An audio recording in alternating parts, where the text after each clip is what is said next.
ওদের মাথা খারাপ হয়ে গিয়েছিল 15.5 বছর। এত খারাপ হয়নি যে সরাসরি বলবে কোরআন চলতে দেব না, তো যেন না চলে এরকম কাজ সব ওরা করেছিল। ওরা জীবিত মানুষদেরকে শোনাতে দিত না। হ্যাঁ, মানুষ মরে গেছে, আপনি কোরআন পড়েন। যারা কোরআন প্রচারে, কোরআনের ব্যাখ্যায় বাধা দিত, ওদের বাবা মারা গেলে আমারে ডেকে নিয়ে বলতো, হুজুর কোরআন পড়িয়ে দেন।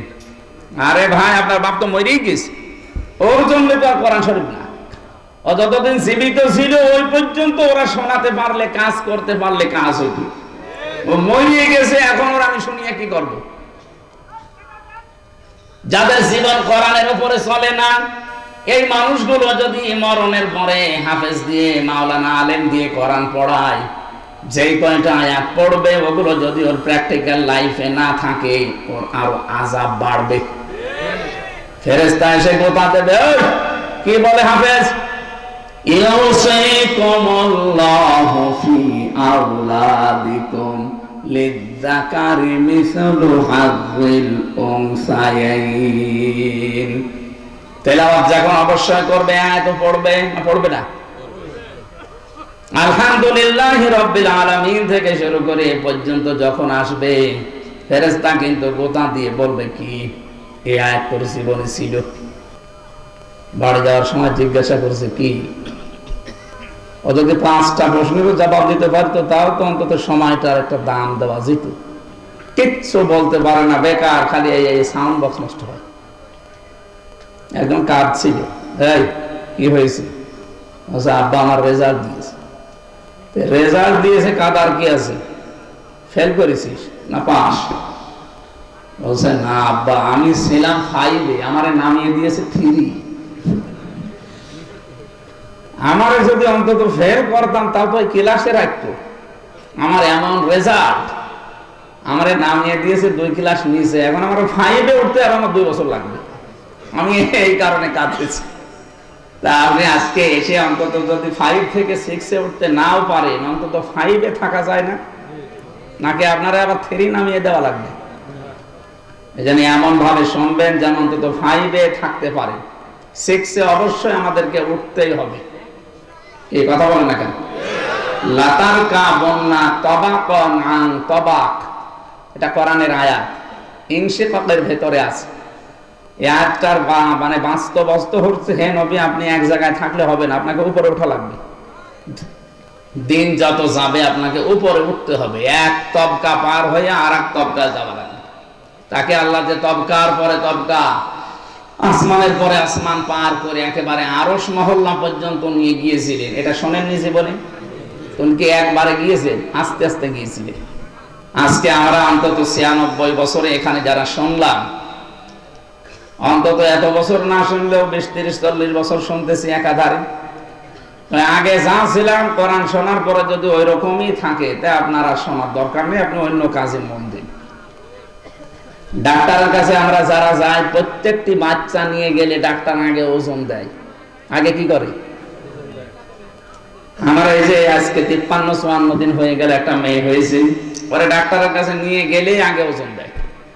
ওজন দেওয়ার পরে এখন 5 বছর পরে যদি ওর ওজন দিয়ে দেখে যে ওই 5 বছর আগে যা ছিল এখনো তাই আছে, ওকে সুস্থ না অসুস্থ? তা আপনি 96 বছর কোরআন শুনছেন, এটা তো আল্লাহর বাণী, আপনার ভেতরে তো প্রতিক্রিয়া আসার কথা, কিছু আসে না। না, আমরা এরকম শ্রোতা হব না, আমরা এমন শ্রোতা হতে চাই যেন এখান থেকে 5 কেজি ওজন ছিলাম, আজকে যেন অন্তত 6 কেজি করে নিয়ে যেতে পারি। আমার কথা বুঝতেছে? আল্লাহ তুমি আমাদেরকে তৌফিক এবং ধৈর্য দিও, বলেন আমিন। তাহলে শুনতে আসি যারা, তাদের দায়িত্ব আল্লাহ কয়টা দিলেন? 1 নম্বরে চুপ থাকবে, যত কিছু হয়ে যাক কথা বলা যাবে না, যা হোক খুব বেশি হলেও ইশারা করবে। 2 নম্বরে শুনতে হবে। এটা মনে হয় আমি বানালাম না?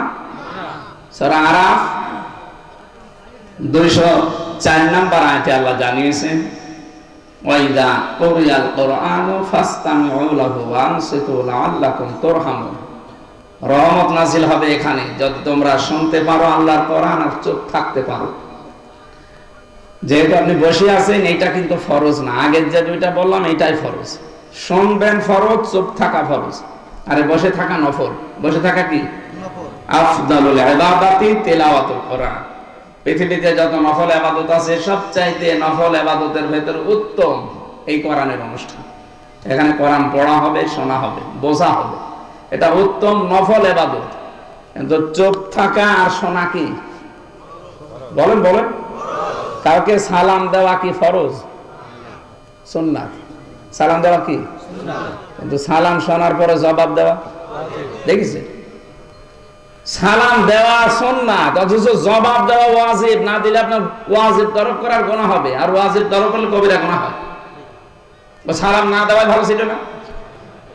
অনুষ্ঠান করে যদি আপনার গুনাহ হয়ে যায়, আমার মনে হয় এটা না দিয়ে গুনাহ যেটা হয় ওইটা একটু শান্তিও পাওয়া যেত, ওইটা দেওয়াই ভালো ছিল। না, আমরা এসেছি আমাদের কিছু নেওয়ার জন্য। সুতরাং আপনারা যা করছেন শ্রোতার দায়িত্ব পালন করেন। এখন আমি যারা বলতে আসে যারা, তাদের দায়িত্ব কি? আল্লাহ রাব্বুল আলামিন বলেন, ওয়ানজালনা ইলাইকাল যিকরা লিতুবাজ্জিনা লিন-নাসি মা নুজিলা ইলাইহিম ওয়া লাআল্লাহুম ইয়াতাফাক্কারুন।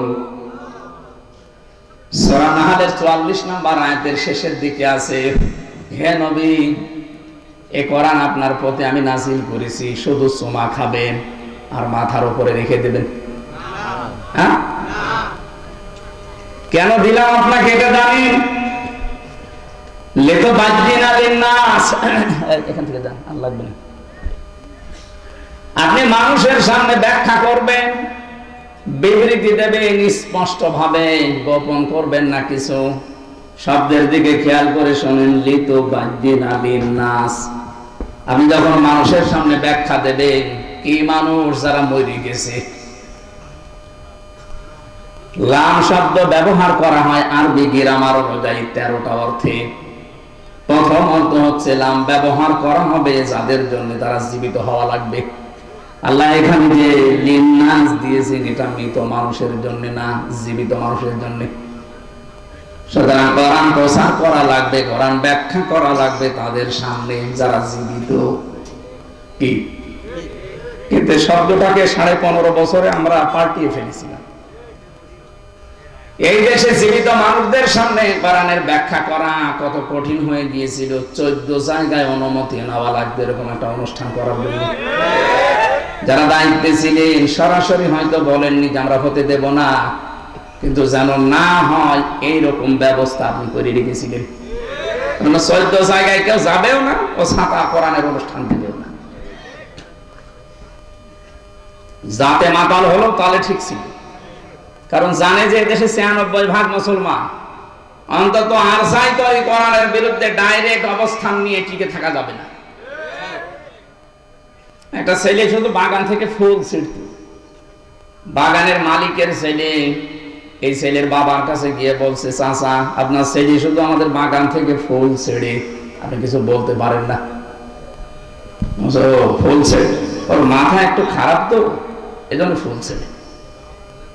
ছেলেটা বলছে, চাচা আপনার বাগানের পাশে তো, আমাদের বাগানের পাশে তো আপনার বাগান আছে, ওই বাগানে তো বড় বড় ফুল আছে, ওইটা তো ছেড়ে না।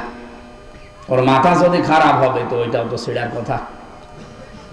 চাচা বলছে, ভাতিজা মাথা খারাপ, তবে অত খারাপ না।